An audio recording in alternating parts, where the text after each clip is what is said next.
Jangan lupa like, comment, and subscribe channel YouTube TVRI Bengkulu dan nyalakan lonceng notifikasinya.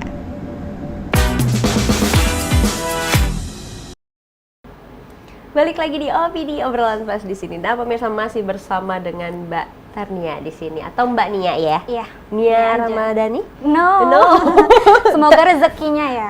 Amin. Kan bangga juga kita ya sebagai anak Bengkulu ya. Nah, Mbak tadi sempat tertunda nih pertanyaannya. Gimana sih akhirnya akunnya bisa berbasis profesional dan punya benefitnya juga? Seperti apa tuh perjalanannya? Oke, jadi nggak usah nangis dong. Agak sedih, soalnya agak tertekan kalau ditanya kayak gitu. Aku orang ini ya. Ya, jadi sebenarnya untuk memulai itu kadang gampang ya Mbak ya. Iya. Cuman konsisten. Nah, itu dia. Konsistensi itu yang agak susah. Jadi cara mengatur waktu, karena kan di samping buat konten aku juga guru private kan. Jadi kayak agak menanggung sedikit beban yang lebih kayak gitu. Nah, jadi kalau untuk di dunia content creator itu kita harus pinter-pinter nyari hook yang kayak 10 detik awal itu tadi. Nah, apalagi kalau kayaknya nggak mudah ya? Nggak mudah Mbak. Jadi kalau kita mau voice over itu nggak mungkin dong openingnya itu sama. Jadi harus yang beda-beda semenarik mungkin kayak gitu. Jadi kayak hanya dengan sekian ribu udah dapet apa, terus kayak diskon berapa persen kayak gitu kan. Jadi gimana caranya penonton itu tetap stay di video kita sampai habis, dan kalau bisa beli produk atau voucher yang kita promosikan kayak gitu. Baik. Nah, itu berarti perjalanannya itu ketika setelah profesional kan udah memikirkan hooknya dan juga lain-lain. Siapa sih yang mendorong untuk Mbak akhirnya fokus aja jadi content creator, atau diri sendiri atau ada motivasi dari teman-teman sekitar? Sebenarnya semua orang di lingkungan aku itu mendukung sih dari dulu, kayak yang penting kamu pede aja gitu, walaupun dulu nggak pede ya Mbak ya. Jadi kayak ayo buat, apalagi ada teman-teman sesama konten kreator kan, jadi kayak termotivasi kayak gitu. Dan yang terlebih penting sih dorongan dari diri sendiri ya. Kalau semua orang di lingkungannya mendukung, tapi kalau nggak ada motivasi dari diri sendiri kan. Akhirnya nih, berarti dapat surat cinta dari TikTok ya? Iya. Atau gimana waktu itu awalnya?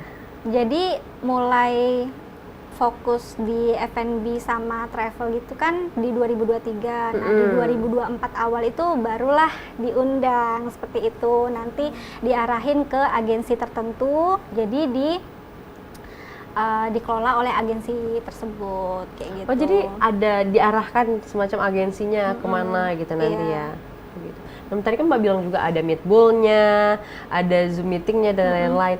Itu berarti benar-benar dikelola secara mateng ya? Sangat di konsep, ada juga pelatihannya dan lain-lain. Itu gimana sih Mbak?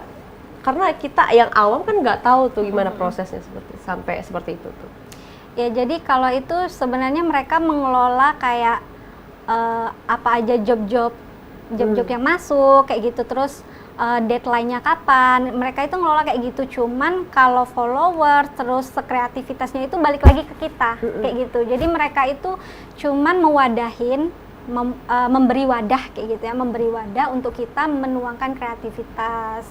Jadi cuman gimana ya ngomongnya, dibilang mereka yang ngatur, enggak, sebenarnya sekreativitas kita aja. Karena banyak juga kok konten kreator yang udah masuk tapi nggak diseriusin, jadi kan nggak dapat apa-apa kan, kayak gitu. Oh, jadi balik ke kita lagi, masuk ke situ belum tentu dapat benefit langsung gitu ya? Benar.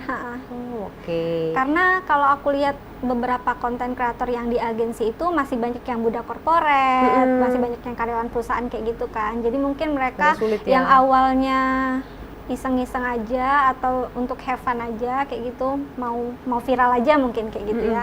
Cuman ternyata nggak diseriusin kayak gitu. Itu agak disayangkan begitu ya. Iya, sayang banget sih. Karena apalagi kalau kita mulai 2025 ini di agensi itu ada target kayak gitu. Itu ada sih. Targetnya. Ada targetnya. Kalau nggak sampai target gimana? Nggak dibayar. Sama sekali? Nggak dibayar sama sekali. Jadi mungkin ngandelin dari komisi yang didapat kayak affiliate gitu ya. Gitu ya. Jadi kalau kayak Ramadan kemarin kan itu beneran ugal-ugalan sih Mbak, kayak dari tanggal 11 sampai tanggal 25 berarti mungkin 15 hari atau 2 minggu itu ya. Itu harus nyelesain target 20 video. Wow. 20 video, sedangkan di Bengkulu ini cuman ada 5 merchant yang masuk di TikTok. Oh, jadi 20 video cuma tempat-tempat pilihan gitu ya? Iya, tempat-tempat pilihan yang bekerja sama dengan TikTok. Iya. Gitu. Jadi gimana tuh mutar otaknya kayak gimana? Ya, ada pengulangan visit aja dulu. Ada pengulangan berarti ke satu tempat itu bisa sampai 2 sampai 3 kali begitu atau enggak gimana? sih, kita mungkin ganti-ganti baju doang aja. Oh, oke. Jadi kayak satu hari itu kalau bisa dimaksimalkan 2 video, 2 merchant. Jadi totalnya mungkin 8 video itu satu hari, karena kan uploadnya maksimal 3 Kak. 3 sehari itu 3 video maksimal, nggak bisa banyak-banyak.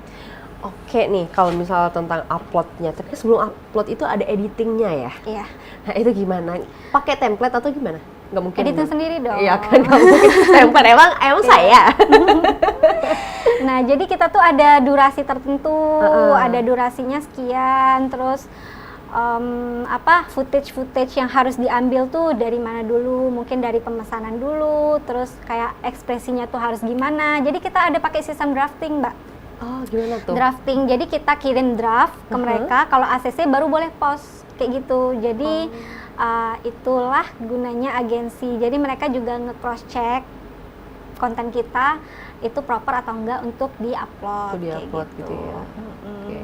Ini berarti benar-benar kerjaannya yang terlihatnya santai ya, ternyata tidak santai. Sangat serius sebenarnya. Orang kan cuma lihat hasilnya ya. Iya. Ya, kayak cuma 15 detik. Tapi prosesnya walaupun yang dilihat itu cuma ya paling lama 1 menit biasanya ya, tapi itu butuh berapa banyak video gitu ya. Benar-benar. Gimana sih Mbak proses editingnya? Aku ngebayanginnya kayak berapa lama tuh satu video dieditnya. Itu kayaknya nggak pakai nunggu-nunggu mood ya, harus terus jalan gitu ya? Iya, harus terus jalan. Dan paling enak itu kan tengah malam ya, kayak minim gangguan dari manapun kayak gitu. Jadi kalau lagi tag video, aku biasanya contoh aja ya, promosi minuman. Itu ekspresinya harus beda-beda dan kadang angle-nya harus beda-beda. Nah, jadi dalam satu video itu aku potong jadi 4 part untuk bagian ekspresinya aja. Terus kalau footage-nya juga harus ngambil banyak-banyak footage. Gimana caranya biar bisa jadi 4 video kayak gitu. Emang agak sulit, apalagi kalau kadang cahaya atau tonnya itu tiba-tiba kontras, tiba-tiba sama gitu ya. Itu agak sulit sih sebenarnya. Cuman sebisa-bisanya aja editing. Satu video kalau sekarang Mbak butuh waktu berapa lama untuk edit? Satu video edit sendiri kan? Edit sendiri dong. Wow. Edit sendiri.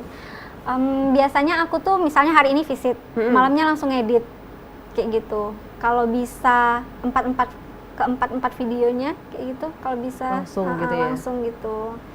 Soalnya kan kita kejar-kejaran deadline. Yang penting kalau udah selesai semua diedit, tinggal nunggu ACC biar pas nguploadnya enak kayak gitu. Tinggal kalau pakai persetujuan pakai ACC dan lain-lain, artinya ada juga yang nggak di ACC begitu ya, disuruh revisi lagi gitu. Iya ada sih, cuman sejauh ini alhamdulillah lancar-lancar ya. aja. Soalnya kalau nggak di ACC kan harus ngulang dari awal tuh, dan kadang bikin bad mood. Dan moodnya nggak akan sebagus pas awal edit kan. Tentunya, pasti udah kayak, emang lagi sih gitu ya. Namanya juga manusia. Namanya juga manusia, betul, bukan nabi boy. Nah Mbak, kalau proses Mbak visit untuk tag video dan lain-lain itu biasanya Mbak sendiri atau ada yang bantuin, atau semacam tim mungkin, atau teman-teman aja? Kebetulan saat ini masih sendiri, kebetulan juga aku punya teman content creator juga, jadi kita saling bantuin gitu. Jadi kan sama-sama content creator nih, kalau misalnya kalian visit berarti ganti-gantian gitu ya? Ganti-gantian dong. Dan walaupun kita udah berkali-kali visit ke merchant tersebut, tetap minta izin kayak gitu, harus ada etika juga. Nah itu kan kalau kita bahas tentang etika itu salah satu yang harus diperhatikan banget nih. Benar. Karena itu sempat disentil juga biasanya oleh para konten kreator kayak, oh ini bagus, cuma sayangnya dia begini-gini. Biasanya tuh mulai tuh di kolom komentar. Aku yang hobi baca kolom komentar loh. Iya benar. Itu gimana sih prosesnya kalau misalnya visit ke tempat yang udah ditunjuk oleh TikTok itu seperti apa? Nah kebetulan kalau dari agensi kita ada kayak pamflet gitu yang kreator ini diizinkan untuk shoot kayak gitu. Karena ada beberapa daerah itu yang merchantnya nggak ngebolehin kan, takutnya mungkin outletnya yang kurang SOP atau kayak gimana gitu.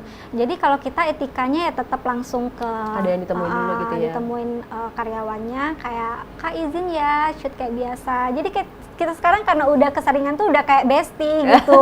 Bahkan mungkin nyaman ya kalau ngobrol nyaman kayak ngadu, Kak kemarin ada ini loh tapi nggak izin, jadi ya kita nggak tahu kalau mereka mau shoot kayak gitu. Jadi ada beberapa teman-teman kreator Bengkulu juga mungkin lupa izin, kelupaan kali ya. Jadi kayak mereka juga nggak tahu nih harus gimana, kayak padahal mereka tuh enak banget Mbak, enak banget kalau diajak kerjasama kayak gitu, dan mereka tuh excited. Gimana nanti. Jadi gimana? Pas scan Mbak, oke kayak gitu. Jadi enak sih sebenarnya asal kita kita komunikasinya oke gitu ya. Sejauh ini nggak ada masalah sih, apalagi aja, sampai kayak ditegur atau kayak gitu nggak pernah sih. Jadi sangat disayangkan nih. Jadi salah satu yang harus diperhatikan juga kalau kalian mau nih jadi content creator seperti Mbak Nia adalah etikanya. Betul. Jadi kalau walaupun nih udah ada persetujuan, itu adalah tempat yang udah dipastikan terafiliasi dengan TikTok ya, tetap harus izin dulu. Benar. Izin dulu, jangan asal-asal shoot aja. Ini takutnya mbaknya lagi nyepol rambut kali ya, atau kurang rapi gitu ya. Itu kan jadi agak berabe nih pemirsa ya. Dan mereka lebih prepare kan betul kalau sekali. dan kualitas video kita juga bakal lebih bagus gitu. Itu semua untuk keestetikan kita bersama gitu ya. Iya. Kadang kita nggak segan-segan kok kayak bantu beresin misalnya. Ini cari angle terbaik lagi gitu ya. Agak, cari angle-anglenya gitu ya. Nyari angle yang mau di situ tapi mejanya dibersihin, nggak perlu minta mbaknya untuk beresin dulu, kan kita sendiri bisa ya. Kayak gitu. Nah nanti kita lanjutkan lagi ya. Sekarang kita jeda dulu. Untuk pemirsa jangan kemana-mana, tetaplah bersama kami di Opini Obrolan Tas di sini.